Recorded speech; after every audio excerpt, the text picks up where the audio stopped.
Баршаңызға сәлем, қайырлы күн.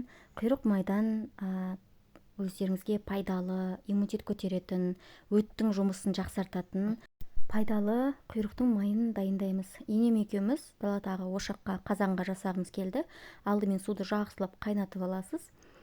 Одан кейін лавровый лист, пияздың қабығы өң береді және бұрыш дәндерін дайындап қоямыз. Осылардың барлығын әдемілеп су қайнап бастаған кезде саламыз. Міне, бірге қосып салдық. Алдын ала бөліктерге бөліп алдық, себебі біздікі құйрықты кисар дейма, сондай қойдың құйрығы еді, үлкен-үлкен. Соны алдын ала бөліктерге бөліп салдық. Астын кішкене жай отпен жақтық, алып тастап, міне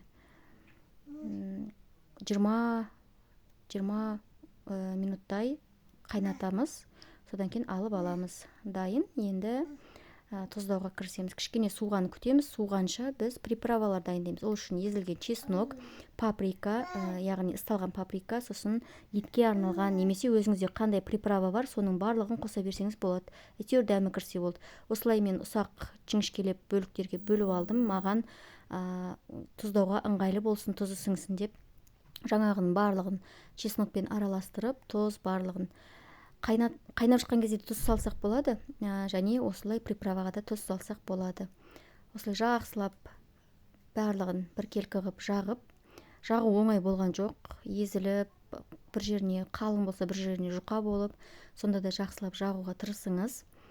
Міне, бір-бірінің үстіне қойып, пакеттерге мен салып, кішкене уақытқа қалдырып қойдым, жаңағы тұзы, приправасы сіңсін деп. Бізде үлкен отбасы болғандықтан біз көбірек жасадық.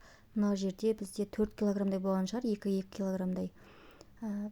Бұлардың барлығын уақытқа қойып қойған соң ысталған паприка.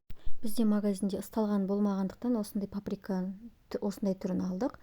Біркелкі қылып осылай аунатып шығамыз. Ащы емес, бұл паприка деген кәдімгі тәтті бұрыш қой, қызыл бұрыш. Барлығын біркелкі аунатқан кезде түсін әдемі болып өң береді. Кескен кезде де қызарыңқырап, шет-шеттері әдемі болып тұрады. Міне жіңішкелеп турап, енді қайтадан орап, морозилкаға салып қойдым. Сақтап, бірнеше пакеттерге, бөліктерге бөліп, оны кез келген уақытта алып, жей беруге ыңғайлы етіп жасадым.